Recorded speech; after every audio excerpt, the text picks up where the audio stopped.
함께 기도드리겠습니다.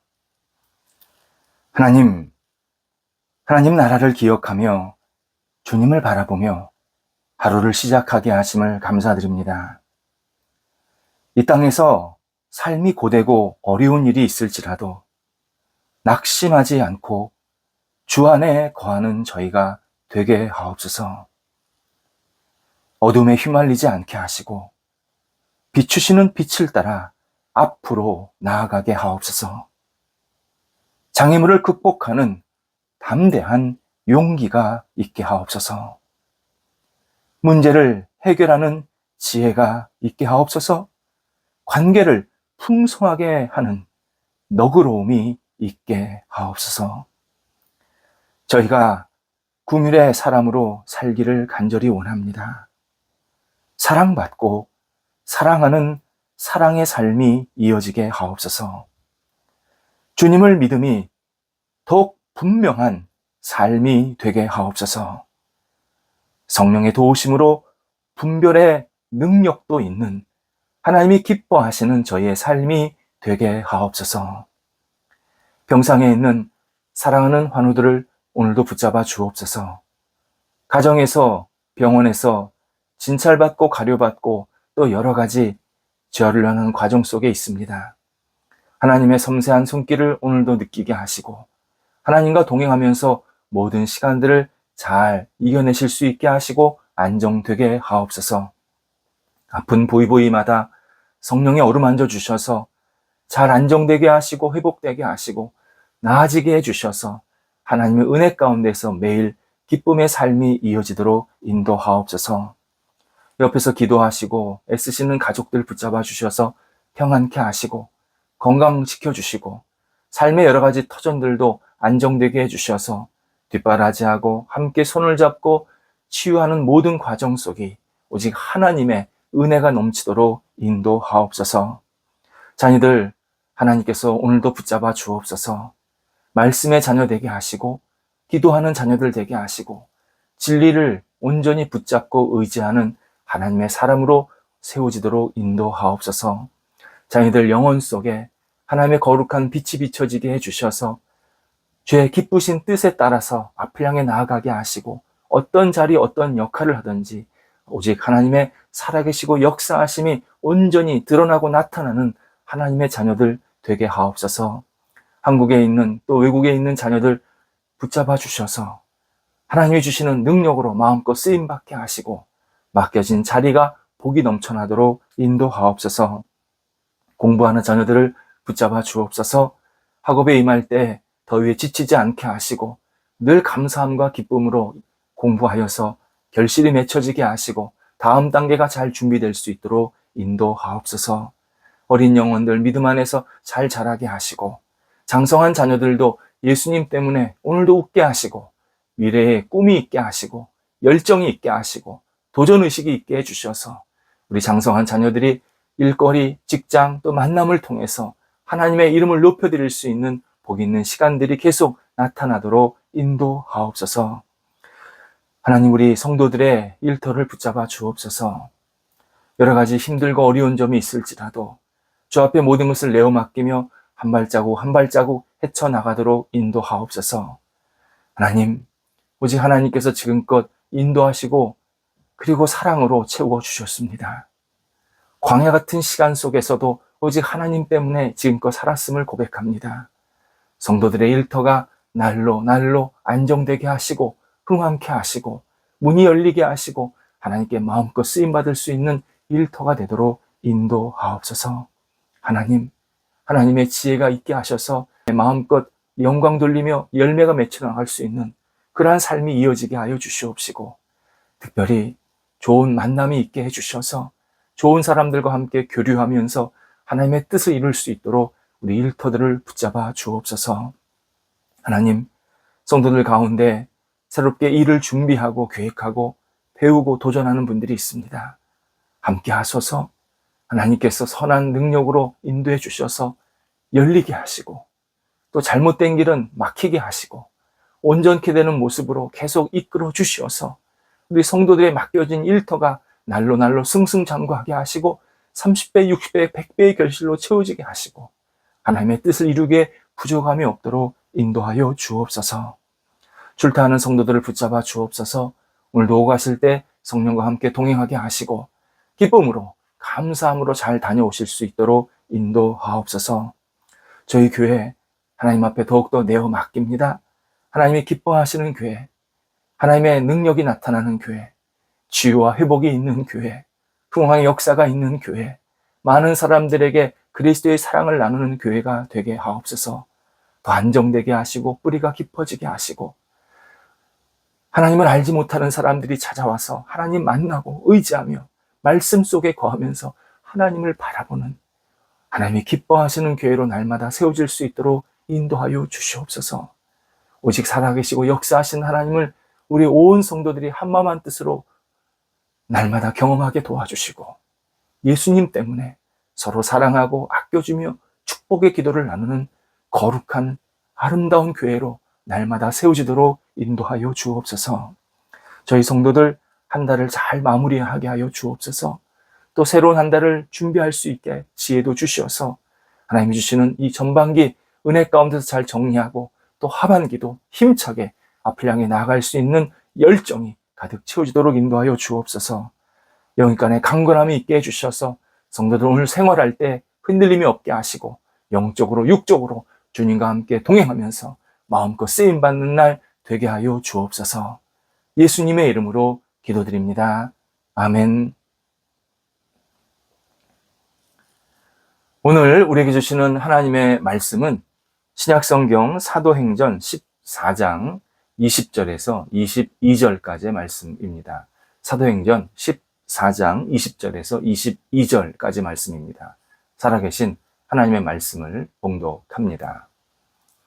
제자들이 둘러섰을 때에 바울이 일어나 그 성에 들어갔다가 이튿날 바나바와 함께 더베로 가서 복음을 그 성에서 전하여 많은 사람을 제자로 삼고 루스드라와 이고니온과 안디옥으로 돌아가서 제자들의 마음을 굳게 하여 이 믿음에 머물러 있으라 권하고 또 우리가 하나님의 나라에 들어가려면 많은 환난을 겪어야 할 것이라 하고 아멘. 적절하게 운동을 하면 근육이 강화가 됩니다. 마찬가지로 신앙인이 적절한 힘든 시기를 거치게 되면 영적인 성숙을 이루게 됩니다. 편할 때는 좀처럼 성숙의 기회가 찾아오지를 않습니다. 사람의 영혼이 굉장히 묘한 존재여서 편함이 찾아오면 쭉 가라앉습니다. 거기에 그냥 머물고 싶어 합니다. 그러면서 나태해지고 그러면서 영적으로 잘못된 모습에 들어갈 때가 생깁니다. 하지만 하나님이 주시는 이 적당한 어려움 또 적당한 어떤 시련의 시기를 거치면 신앙인은 깨닫지 못하는 것을 깨닫게 되고 더욱 본질의 신앙생활에 집중하게 됩니다. 그런 면에서 신앙인은 어려움을 만났을 때 도망가지 말아야 합니다. 신앙인은 분명히 주님과 함께 순례의 길을 계속 걷다 보면 어려운 지점도 있고 어려운 시기도 만나게 됩니다. 이런 지점이나 시기는 주님 안에서 온전한 성도, 거룩한 사람의 모습을 갖추는데 필요한 과정입니다. 우리가 예수를 믿으면 성도라고 할 때 이 성도는 정체성이지만 실제로 내가 이 어려움들을 잘 겪어나가면서 내 안과 밖에 있는 이 잘못된 것들이 하나씩 정리가 되면서 더 성숙한 모습으로 나아가게 만드십니다. 만약 도망가면 성장이 일어나지 않을 뿐만 아니라 신앙 자체가 뒤로 가거나 또는 무너지게 됩니다. 무엇보다도 어려움을 한번 도망가면요, 또 다른 어려움을 만납니다. 어려움을 피하면 어려운 시기나 지점이 사라지는 게 아니라 또 다른 어려운, 또 다른 나를 힘들게 만드는 지점과 시기에 다다르게 됩니다. 그러면 그때도 또 마음속으로 불안하고 어쩔 줄을 몰라 합니다.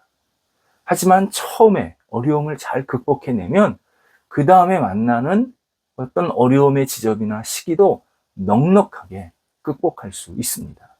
그래서 도망가는 신앙생활이 좋은 게 아닙니다. 부딪히고 지혜롭게 극복하는 신앙생활이 그게 우리를 더 강하게 하고 그리고 관대한 신앙 열매를 맺게 하는 아주 중요한 통로가 됩니다.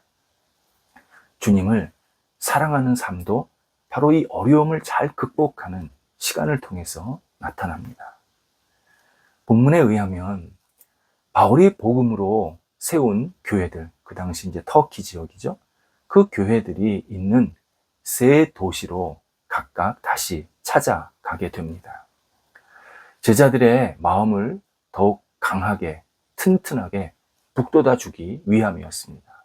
아무래도 이방 지역에 우상숭배가 난무하던 그런 지역에 교회가 있다 보니까 어려운 점이 많이 있었던 겁니다. 이에 바울이 다시 찾아 들어가서 정말 먼 거리였고 다 걸어서 들어가야 되는 거리니까 그러한 시간들이 수고로운 시간들이 있었지만 그 수고를 마다하지 않고 바울이 찾아가서 다시 권면합니다. 바울이 그들을 격려하는 이 대목을 보면 매우 의미 있는 점을 발견하게 됩니다. 두 가지였습니다. 마음을 굳게 하여 이 믿음에 머물러 있으라. 믿음에 머물러 있으라. 또 하나가 하나님 나라에 들어가려면 많은 환난을 겪어야 한다. 하나님 나라 들어갈 때까지 여러 가지 어려운 시간이 있다. 이렇게 두 가지를 권면한 겁니다. 여기서 환난이 성경 언어로 실족당할 만한 상황, 일들입니다. 바울은 신앙생활을 하다 보면 많은 실족거리가 생긴다고 분명히 우리에게 알려줍니다. 본인의 경험이기도 하고 하나님께서 그에게 깨닫게 하신 내용이기도 합니다. 신앙생활이 결코 쉬운 길이 아님을 분명하게 언급해 줍니다. 신앙생활 한다고 세상의 기준으로 성공을 약속받는 것은 아닙니다.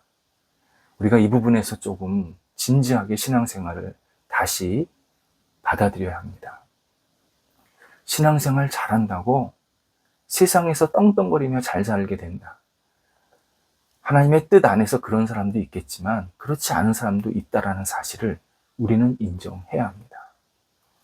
우리가 기쁨으로 인생의 여정을 마치려면 곧 하나님 나라에 들어가려면 어떤 그런 세상적인 성공이나 어떤 세상적으로 잘 일이 풀리는 것, 그것보다 세상에서 만나는 환난, 곧 어떤 저항들, 시련들, 그리고 우리를 괴롭히는 어떤 장애물들, 넘어지는 일들, 또 빠뜨리는, 또 구덩이에 빠뜨리는 일들, 이런 일들이 분명히 우리에게 있다라는 사실을 먼저 인정하는 게 중요합니다.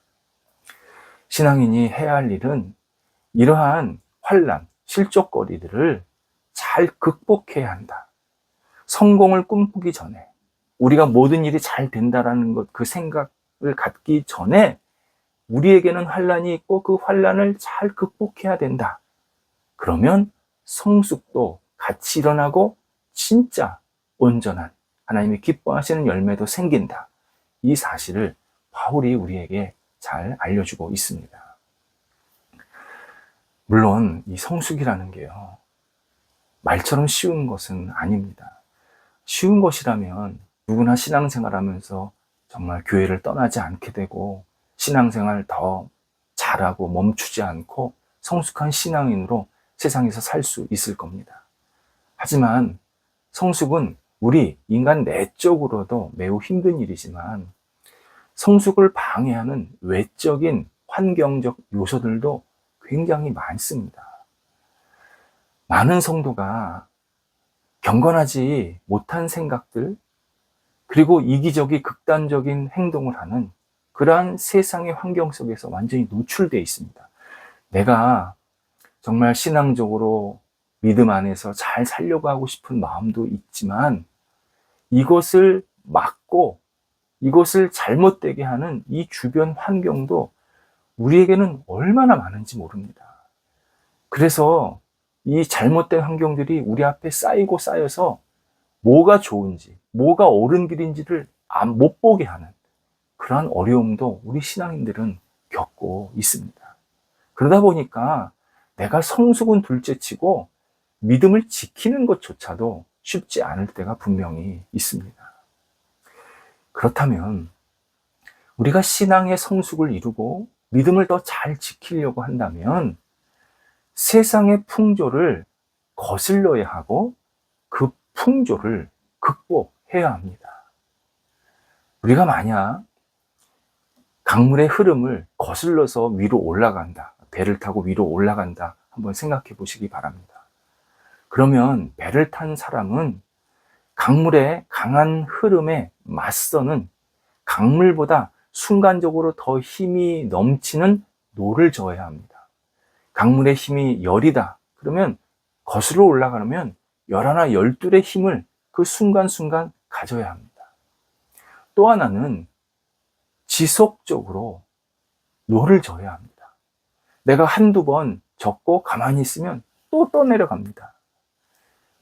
거슬러 올라가려면 지속적으로 앞으로 꾸준히 저어야 올라갈 수 있습니다. 마찬가지로 그리스도인이 세상의 흐름을 이기고 성숙하려면 영적으로 강한 믿음과 결단이 있어야 합니다. 약한 믿음에서 멈추면 안 됩니다. 약한 믿음에서 만족하면 안 됩니다.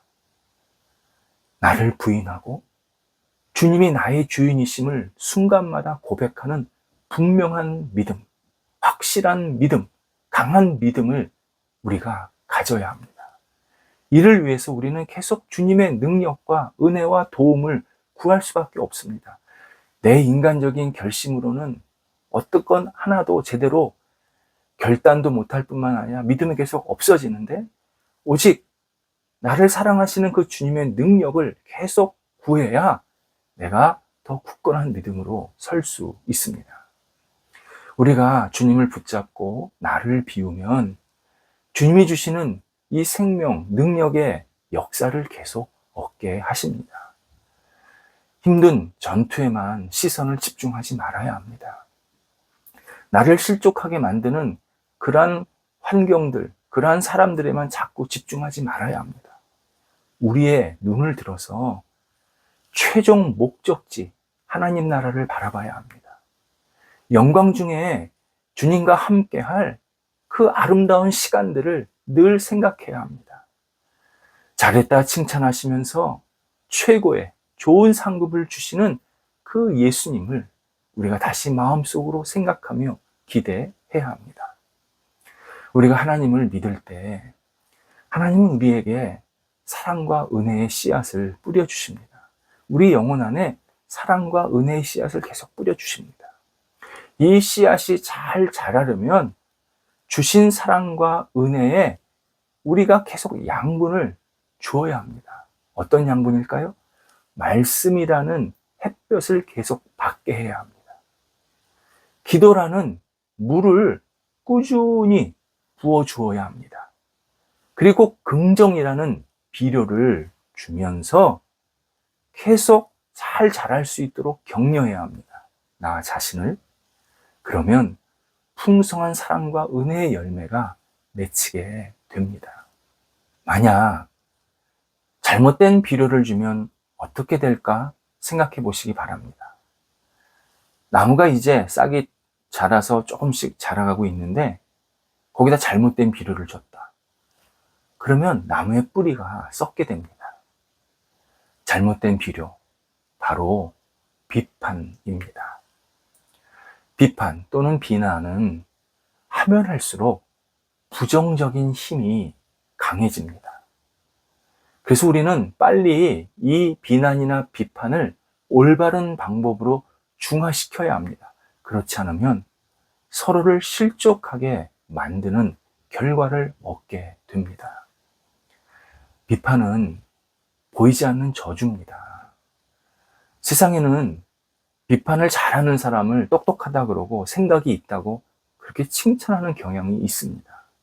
그런데 비판과 비난이 난무하는 사회는 차가워집니다. 물론 비판과 비난은 엄밀히 말해서 약간 차이는 있습니다. 그런데 기본적으로 내적으로 부정적이라는 것은 같은 그 부정의 뿌리에서 나오는 결과입니다. 이 비판을 하면 사람과의 관계가 절대 성숙해지지 못합니다. 비판은 비판을 낳고 비판은 서로에 대한 앙심만 남게 합니다. 실족은 비판을 통해서 더 커집니다. 비판받으면 일반적으로 마음은 무너지고 비판하는 사람을 가까이 하고 싶지 않아 합니다. 비판받는 사람만 그런 게 아니라 비판하는 사람도 상대방에 대한 마음이 멀어집니다. 비판에서 생기는 결과는 분노, 증오, 질투, 분쟁 등이 나타납니다. 예수님이 마태복음 7장에서 바로 이런 것들을 열거하시면서 비판하지 말라. 비판의 결과는 나쁜 열매만 생긴다. 말씀해 주셨습니다. 실족을 이기려면 부정적인 생각을 벗어나야 합니다. 비판을 물리쳐야 합니다. 환난은 있지만 그 끝에 하나님 나라라는 이 최고 좋은 목적지가 있음을 기억하면서 환난 속에서도 부정적이지 말아야 되고 비난과 비판을 일삼지 말아야 합니다. 그리고 우리가 오직 십자가에 죽으신 예수 그리스도를 붙잡고 예수 그리스도를 의지하면서 이 모든 실족을 이겨내고 긍정적으로 이 실족거리를 자꾸 바꿔 나가야 합니다. 우리 얼마든지 실족 이길 수 있습니다. 우리 같은 심각한 죄인을 예수님께서 살려주셨는데 우리 하나님 나라 마지막 그 천국에 다 영광스럽게 들어갈 수 있습니다. 실족 이겨낼 수 있습니다. 사탄의 유혹 이겨낼 수 있습니다. 오직 예수님 붙잡고 예수님 의지하면서 얼마든지 아름답게 살아낼 수 있습니다. 실족거리 분명히 있습니다. 이겨내야 합니다. 그러면 우리의 영혼이 더 성숙해지고 하나님이 기뻐하시는 모습대로 매일 한 발자국 한 발자국 앞을 향해 나아가게 만드십니다.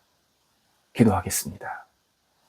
하나님, 저희가 이 땅에 살면서 환난을 받을 때가 있지만 실족거리들이 있지만 지혜롭게 믿음으로 잘 이겨내게 하옵소서. 무너지지 않게 하시고 도망가지 않게 하시고 하나님이 기뻐하시는 모습대로 저희들이 날마다 서게 하여 주시어서 하나님께 영광되게 하시고 저희들의 영혼이 굳건히 세워지고 성숙되고 하나님 나라에 들어갈 때까지 성령을 의지하며 주님을 의지하며 살아가는 저희가 되도록 인도하여 주옵소서. 오늘도 주님과 함께 힘차게 시작하고 마무리하고 세상 끝날까지 주님과 함께하게 하옵소서. 예수님의 이름으로 기도드립니다. 아멘.